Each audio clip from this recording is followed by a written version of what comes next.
मित्रों, आपका इस व्याख्यानमाला में स्वागत है।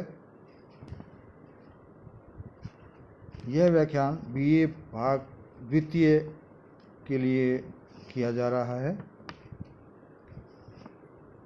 हमने पहले एकांकी के बारे में जानकारियाँ ली थी और आज उन जानकारियों के आधार पर हम एक एकांकी का अध्ययन करेंगे जिसका नाम है 1 तोला अफीम की कीमत। 1 तोला अफीम की कीमत। इस एकांकी का अध्ययन हम कई चरणों में करेंगे।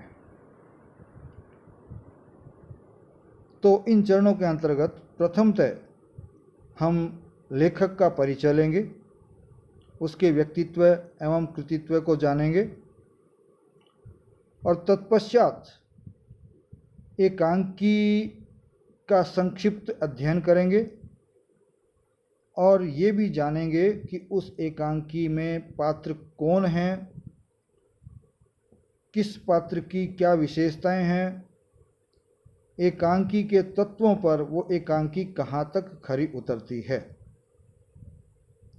उन सब पर हम विस्तार से चर्चा करेंगे। लेकिन आज शुरुआत में हम सबसे पहले जो एकांकी हम ले रहे हैं 1 तोला अफीम की कीमत, उसके लेखक कौन हैं और उनका क्या परिचय है और तत्पश्चात उनका व्यक्तित्व कैसा है और उन्होंने हिंदी साहित्य को क्या देन दी या उनके साहित्य की या एकांकी की कौन कौन सी विशेषताएं रही है, वो सब हम जानेंगे। तो सबसे पहले हम ये जानते हैं कि डॉक्टर रामकुमार वर्मा का जन्म कहाँ हुआ। डॉक्टर रामकुमार वर्मा का जन्म 15 नवंबर 1905 को हुआ और इनका निधन सन 5 अक्टूबर 1990 में हुआ और इनका जन्म मध्य प्रदेश में सागर जिला में हुआ था।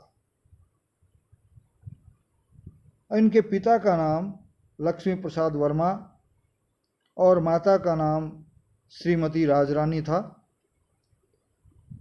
ये अपने प्रारंभिक दिनों में डिप्टी कलेक्टर रहे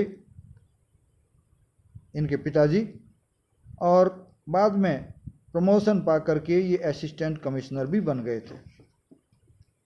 तो एक अच्छे खासे परिवार से जुड़े हुए रहे हैं रामकुमार वर्मा। ये बचपन से ही अत्यंत मेधावी थे। इनके अध्यापक इनको बहुत मेधावी मानते थे, परिवार के सामने उनकी प्रशंसा किया करते थे और मेधावी होने की इनकी निशानी ये थी कि ये रामचरितमानस और मीरा के पद बचपन में ही गाते थे। गाने का शौक भी था और गाते भी थे और सिखाते थे भी, जिनका इन पर आगे भी प्रभाव रहा। इसके साथ साथ इनकी एक और इच्छा बचपन से रही थी, वो थी अभिनेता बनने की। ये चाहते थे कि वो अभिनेता बने और मंच पर अभिनय कर सकें। अब ये तो जो मैंने पढ़ा है उसमें स्पष्ट नहीं है कि अभिनेता ये फिल्मों में बनना चाहते थे या नाटक वगैरह में बनना चाहते थे। तो हम मान लेते हैं कि दोनों की ही इच्छा रही होगी, क्योंकि कोई भी व्यक्ति यदि अभिनेता बनना चाहता है तो वो दोनों में ही जाना चाहता है, कुछ को छोड़ दिया जाए तो इस प्रकार से हम देखते हैं कि बचपन से मेधावी रहे, बुद्धिमान रहे, काफ़ी जो है इसको कह सकते हैं कि चिंतनशील भी रहे हैं बचपन से ही। अब इनकी शिक्षा पर आते हैं कि इन्होंने शिक्षा कहाँ कहाँ प्राप्त की, कैसे कैसे प्राप्त की। तो कहाँ का तो हम नहीं कह सकते, लेकिन फिर भी इन्होंने प्रथमा हिंदी साहित्य सम्मेलन से एक परीक्षा हुआ करती है, पहले होती थी, अब भी होती है जहाँ तक मैं समझता हूँ। और उसके जो उन्होंने प्रथमा की परीक्षा दे के जब उत्तीर्ण किया उसको, तो उसके बाद इनकी रुचि हिंदी में हो गई और उस प्रथमा करने के बाद 1921 में असहयोग आंदोलन शुरू हो गया, जिसमें गांधी जी ने काफ़ी प्रभाव डाला और उनके प्रभाव के फलस्वरूप ही इन्होंने असहयोग आंदोलन के कारण परीक्षा अपना अध्ययन जो है वो छोड़ दिया।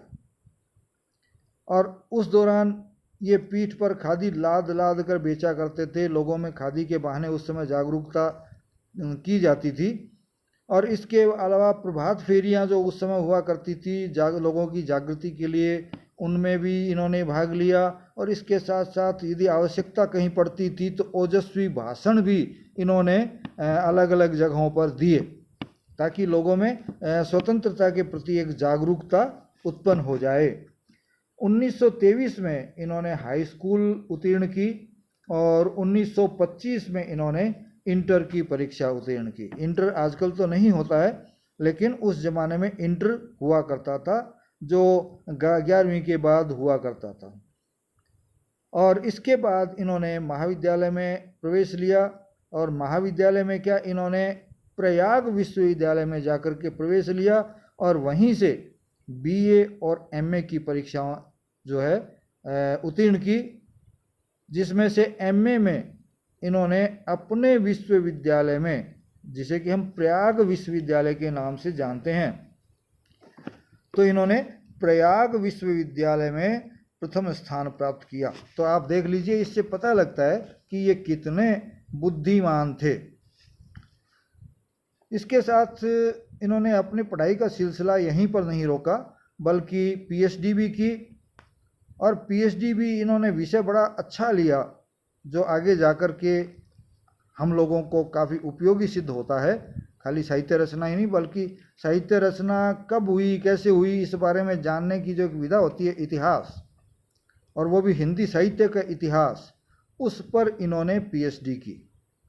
और इनके विषय का इनके पीएचडी का शीर्षक जो था, विषय जो था, वो था हिंदी साहित्य का आलोचनात्मक इतिहास। हिंदी साहित्य का आलोचनात्मक इतिहास। तो इस तरह से इन्होंने वहाँ से पीएचडी की। और पीएचडी करने के बाद ये प्रयाग विश्वविद्यालय में ही हिंदी विभाग के विभागाध्यक्ष हो गए। वहीं नौकरी ज्वाइन कर ली और नौकरी ग्रहण करने के बाद ये वहाँ लंबे समय तक रहे और वहाँ विभागाध्यक्ष भी बने। सन 19 अब आते हैं, ये तो पढ़ाई की हो गई। अब आते हैं, इनको कोई सम्मान मिला, कहीं कोई पद ग्रहण किया, तो उस पर आते हैं। तो 1963 में इन्हें भारत सरकार के द्वारा पद्म भूषण नामक सम्मान दिया गया, जो कि अपने भारत सरकार का काफ़ी बड़ा और बेहद सम्मानित सम्मान है, पदक है। इसके बाद जब ये सेवानिवृत्त हो गए प्रयाग विश्वविद्यालय से, तो इन्होंने देश और विदेश में कई जगह विभिन्न पदों पर, जो महत्वपूर्ण पद थे, काम भी किया। तो इसके साथ साथ इनके रचना संसार पे आएंगे। ये मूलतः एक कवि रहे हैं और कवि भी छायावादी। मूलतः कवि रहे हैं और छायावादी कवि रहे हैं। और इनका प्रभाव जो था कविताओं का या कवि का, वो इनकी जो निबंध की रचनाएं थी उन पर भी दिखाई देता है। इनका कवि, और वो भी छायावादी कवि, इनके निबंधों में भी इन पर छाया रहा था। लेकिन इसके बावजूद हम एक चीज़ ज़रूर जानेंगे, लेकिन उससे पहले हम इनका रचना संसार एक बार देख लेते हैं। तत्पश्चात इनकी विशेषताओं पे, इन्होंने साहित्य में क्या योगदान दिया, उस पर चर्चा करेंगे। इन्होंने मूलतः 3 तरह की रचनाएं की: नाटक, एकांकी और काव्य, कविताएं। सबसे पहले मैं कविताओं को लेता हूँ। इनके कई काव्य संग्रह हमारे सामने आए, जिनमें से वीर हमीद, चित्तौड़ की चिता, चंद्र किरण, एकलव्य, कुल ललना, रूप राशि, निशीथ, एकलव्य तो मैंने बता दिया, अभिशाप, चितवन, अंजलि और चित्रलेखा इत्यादि इनकी काव्य रचनाएं रही है। इनके अलावा भी और बहुत सी कविताएं इनके द्वारा लिखी गई हैं। तत्पश्चात मैं इनका नाटक के रूप में जो रचनाएं इनकी रही उनको यहाँ आपके सामने बताना चाहूँगा। इनके नाटकों में विजय पर्व, कला और कृपाण, सत्य का स्वप्न और नाना फडणवीस आदि प्रमुख रहे हैं। इन चीज़ों के अलावा इन्होंने 2-3 पुस्तकें भी लिखी या उनका संपादन किया, उनकी चर्चा करना यहाँ ज़रूरी है। इन्होंने जो है मूलतः गद्य गीत संग्रह भी एक इनकी रचना थी। इसके अलावा आलोचना एवं इतिहास भी इनके द्वारा लिखा गया। फिर हिंदी साहित्य का संक्षिप्त इतिहास जो है वो भी इनके द्वारा लिखी गई पुस्तक थी।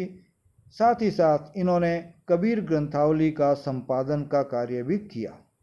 तो इस तरह से हम एकांकी की रचनाओं के बारे में जो आज जान रहे हैं, उसके अलावा इन्होंने इन विधाओं में कार्य किया। और भी कई तरह की इन्होंने रचनाएं हमको दी, लेकिन उनका यहाँ वो छिटपुट रचनाएं थी तो वर्णन हम नहीं करेंगे।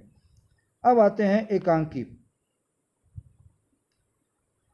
कि इन्होंने कौन कौन सी एकांकियां दी या कौन कौन सी एकांकियां लिखी। तो इनमें हम जानेंगे कि इनकी प्रथम एकांकी, इनके एकांकियों का जो दौर शुरू हुआ वह बादल की मृत्यु नामक एकांकी से शुरू हुआ, जो कि इनकी प्रथम एकांकी मानी जाती है। और यह एकांकी इन्होंने विश्वविद्यालय अर्थात प्रयाग विश्वविद्यालय में जो रंगमंच था उस रंगमंच पर मंचित किए जाने के लिहाज से लिखी थी। और यह नाटक काफ़ी ये एकांकी काफ़ी प्रशंसित रही और सफल भी रही। इसके अलावा इनके द्वारा विभूति नामक एकांकी लिखी गई। रेशमी टाई भी इसी क्रम में आगे आते हैं। फिर पृथ्वीराज की आँखें, चारुमित्रा, सप्त किरण, रजत रश्मि, रिमझिम, दीपदान, मयूरपंख और कौमुदी महोत्सव आदि कुछ प्रसिद्ध एकांकियाँ इनकी रही है। इनके अलावा भी और कई एकांकियाँ इनकी लिखी गई है, क्योंकि इन्होंने एकांकी के क्षेत्र में बहुत ज़बरदस्त कार्य किया है और हम उसको भुला नहीं सकते। और ऐसा कहा भी जाता है कि इन्होंने एकांकी के क्षेत्र में हिंदुस्तान को बहुत कुछ दिया। यहाँ तक कि इन्होंने अपनी एकांकी के शिल्प को हिंदुस्तान की माजा है, और उस माजने के कारण ही हमारी एकांकियों को या हिंदी एकांकियों को यूरोपीय एकांकियों के बराबर माना जाने लगा। अब हम इनकी एकांकियों की विशेषताएं भी जानेंगे और इनका क्या योगदान रहा उस पर भी एक थोड़ी सी चर्चा करेंगे। हम सर्वप्रथम देखेंगे कि एकांकी के शिल्प विधान को मांझकर इन्होंने पाश्चात्य नाटकों के समकक्ष स्तर हमारी एकांकियों को प्रदान किया, जो कि एक बहुत बड़ा योगदान माना जा सकता है। इसके अलावा एकांकियों को एक स्वतंत्र विधा के रूप में स्थापित किया था। पहले एकांकियाँ नाटक का ही छोटा रूप मानी जाती थी, लेकिन इन्होंने एकांकियाँ, इतनी महत्वपूर्ण एकांकियाँ लिखी और इतना अधिक महत्व दिया कि यह एक स्वतंत्र विधा के रूप में भारतीय साहित्य जगत में स्वीकृत हो गई। इसके अलावा पाश्चात्य शैली के एक ही लंबे दृश्य, पश्चिम में क्या होता था, एक ही दृश्य होता था लेकिन लंबा होता था, उस तरह के एकांकियाँ जिनको कि अभिनयात्मक एकांकी हम कह सकते हैं, मंचित किया जा सकता हो, उसके भी हिंदी साहित्य में जनक ये माने जाते हैं। तो इन्होंने एक स्वतंत्र विधा के रूप में हिंदी की एकांकियों को मान सम्मान दिलवाया। फिर इसके अलावा शिल्प को मांझा और लंबे और एक ही दृश्य वाले एकांकियाँ इन्होंने लिखी, जो कि मंच पर आसानी से अभिनीत की जा सकती थी। अब इनकी एकांकियों की विशेषताओं को हम लेंगे कि यहाँ इनकी एकांकियाँ कौन कौन सी थी जो कि हम ये कह सकते हैं कि महत्वपूर्ण रही होंगी।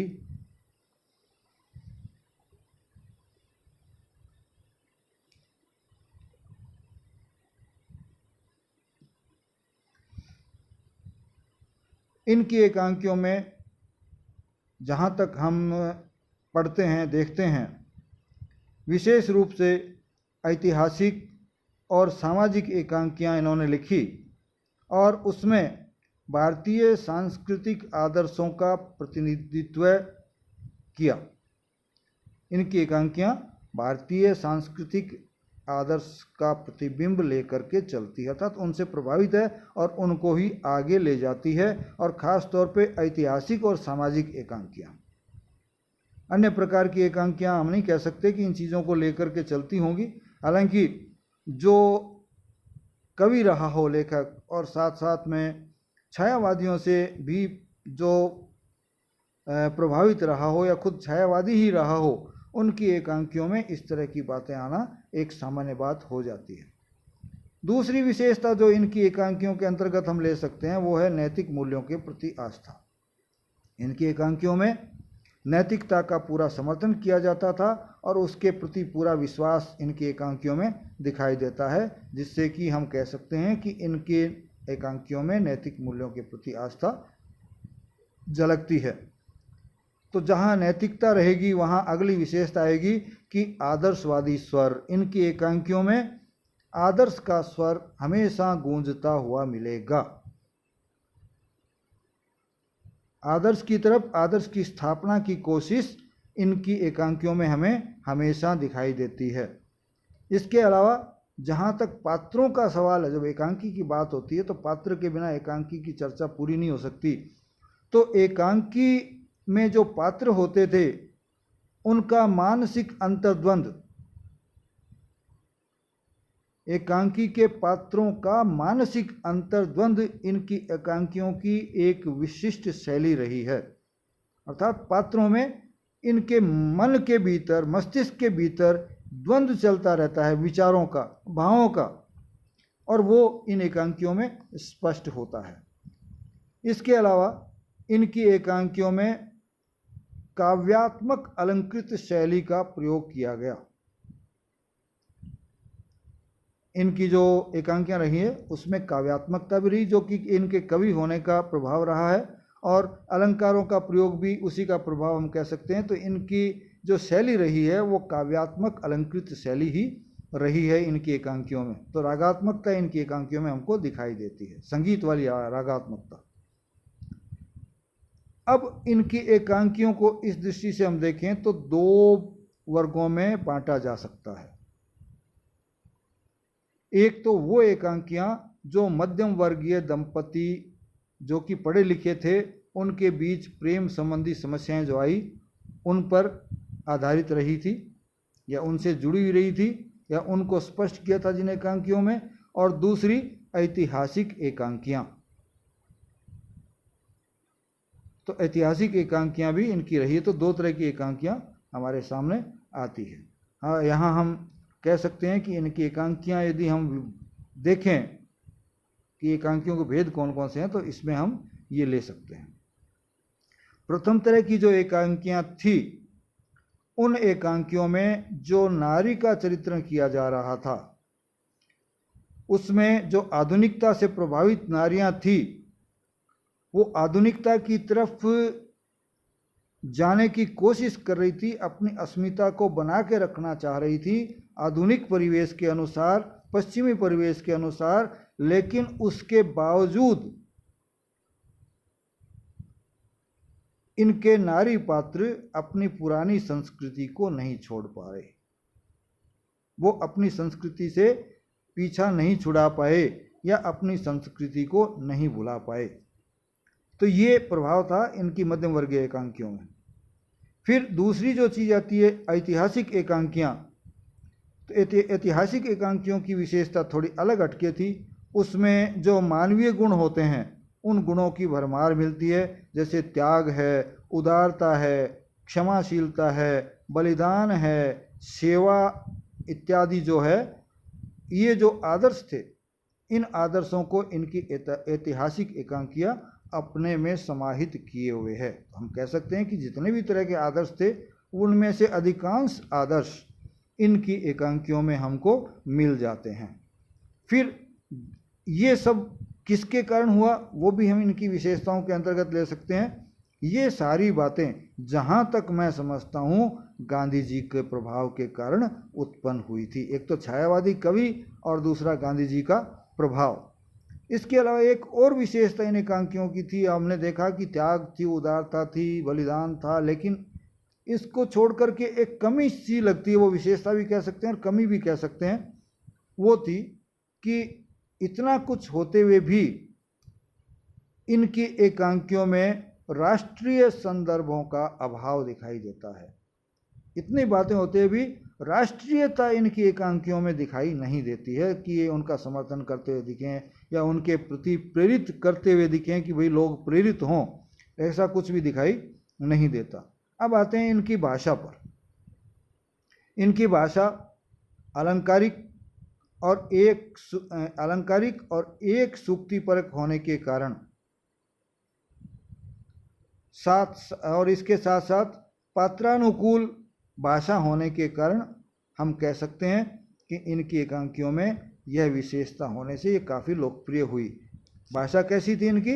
अलंकारिक भाषा थी, सूक्तिपरक भाषा थी, उसका प्रयोग इन्होंने किया, विभिन्न सूक्तियों का प्रयोग किया, और इसके कारण जो है इनके जो पात्र थे उन पात्रों के अनुसार भी इन्होंने अपनी भाषा का प्रयोग किया, जिसने कि इनकी एकांकियों को एक आसान और सरल बना दिया हर आदमी को समझने के लिए। क्योंकि पात्रानुकूल भाषा इतनी बड़ी विशेषता होती है, मैं जहाँ तक मेरा मानना है कि वह एकांकी को उसके लक्ष्य तक बड़ी आसानी से पहुँचा देती है। इसके अलावा इनके संवाद जो हैं वो बेहद ही सरल, चुटीले, विषय के अनुकूल और भावों के अनुकूल रहते हैं। एकांकी की सफलता में संवादों का बहुत बड़ा योगदान होता है। तो वो योगदान जो है इनका संवादों का बहुत ज़बरदस्त रहा, और उसमें महत्वपूर्ण हाथ रहा इनकी सरलता का, इनके चुटीलेपन का, इनका विषयानुकूल होने का, इनके भावानुकूल होने का। इसके साथ साथ इनकी एकांकियों का उद्देश्य भी, जब एकांकी की चर्चा करते हैं तो लेखक कोई न कोई उद्देश्य को लेकर के चलता है, तो इन्होंने कोई न कोई उद्देश्य अपनी एकांकियों में लिया, और हम ये कह सकते हैं, दावे से कह सकते हैं कि इनकी एकांकियों का उद्देश्य भी महान रहा था। ऐसा नहीं कि कोई छोटा मोटा उद्देश्य लेकर के ही चले हों। इसके अलावा इनकी एकांकियों में आरंभिक कौतूहल रहा है कि पढ़ना शुरू करते ही पाठक को एक कौतूहल उत्पन्न हो जाता है, एक जिज्ञासा उत्पन्न हो जाती है। इस तरह से एकांकी की शुरुआत इनकी एकांकियों में मिलती है। फिर संकलन त्रय का प्रयोग इनकी एकांकियों में हमको खूब मिलता है, जिसके कारण इनकी एकांकियों को मंचित किए जाने में काफ़ी सुविधा रही, और चरम सीमा भी इनकी एकांकियों में हमको मिलती है, जिससे कि एकांकी जब समाप्त होती है तो पाठक बिना प्रभावित हुए नहीं रह सकता। इसके अलावा इन्होंने एक नई चीज़ हिंदी एकांकियों में प्रयोग के तौर पर की, वो थी उपक्रम व उपसंहार के रूप में एकांकी के शिल्प में एक नया प्रयोग इन्होंने किया था। इसके साथ साथ इनकी एकांकियाँ जो है, इनकी एकांकियों में जो एक उद्देश्य लेकर के चले हैं उसकी पूर्ति हेतु ये रंग सूचनाएं जो कि विस्तृत रही हैं, इनकी विस्तृत रंग सूचनाएं था, नाटक को किस समय कैसे अभिनीत किया जाना है, किस तरह से मंच की व्यवस्था हो, ये सारी सूचनाएं इनकी एकांकियों में इनके खुद के द्वारा ही दे दी जाती थी, ताकि एकांकीकारों को या एकांकी मंचित करने वालों को या अभिनीत करने वालों को बहुत अधिक कोशिश नहीं करनी पड़ती थी। व्यापक इनकी एकांकियाँ व्यापकता लिए हुए होती थी, और इसके साथ साथ चित्रमय भी होती थी। तो इस तरह से हम देखते हैं कि इनके साहित्य में या इनकी एकांकियों में हमको बहुत सी विशेषताएं मिलती है, जिन्होंने हिंदी में एकांकियों में एक बहुत बड़े योगदान दिया था। समस्या मूलक एकांकियां भी इन्होंने लिखी हैं, लेकिन उनकी संख्या बहुत अधिक नहीं है। वैसे तो समस्या के विहीन कोई रचना होती ही नहीं है, कोई ना कोई सामाजिक समस्या को लेकर के चलती ही चलती हैं, लेकिन जब विशेष तौर पर जोर दे करके उठाया जाता है तब हम इसको समस्या एकांकी कह सकते हैं। इसके साथ इन्होंने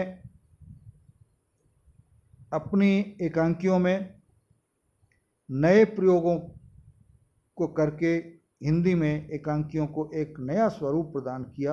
अतः हम इनको हिंदी के एकांकी क्षेत्र में एक महत्वपूर्ण स्थान इनका देते हैं या मानते हैं, या ये कहूँ कि मानना ही पड़ेगा। इनका योगदान इतना ज़बरदस्त था। मैंने जो आपको बताया है बिंदुवार, आप इसको प्रवाह में एक रूप में लिख सकते हैं। इनके बिंदु अलग अलग बना के, इनका शीर्षक बना के अलग अलग लिख सकते हैं, या जैसा कि मैंने आपके सामने बताया है, प्रस्तुत किया है, उस तरह भी कर सकते हैं। तो अब यहाँ एक प्रश्न बनता है कि एकांकीकार राम कुमार वर्मा का व्यक्तित्व एवं कृतित्व कैसा रहा है, अपने शब्दों में विवेचना कीजिए, या राम कुमार वर्मा की देन को आप अपने शब्दों में अभिव्यक्त कीजिए। ये प्रश्न आप हल करने की कोशिश इस व्याख्यान के पश्चात करेंगे, या दोबारा व्याख्यान पढ़ लीजिए, देख लीजिए, क्योंकि देखने के लिए भी मैंने साथ में सामग्री आपके लगाई है। तो आप लोग उसकी सहायता से भी एकांकी के बारे में जो आज हमने बताया है आपको, उसके बारे में दोबारा पढ़ें, तीसरी बार पढ़ें, लेकिन इसको आप समझ लें। आगे की एकांकियों में भी ये चीज़ हमारे काम आएगी। इसी के साथ मैं यहाँ अपना जो है विराम देता हूँ अपने शब्दों को। धन्यवाद।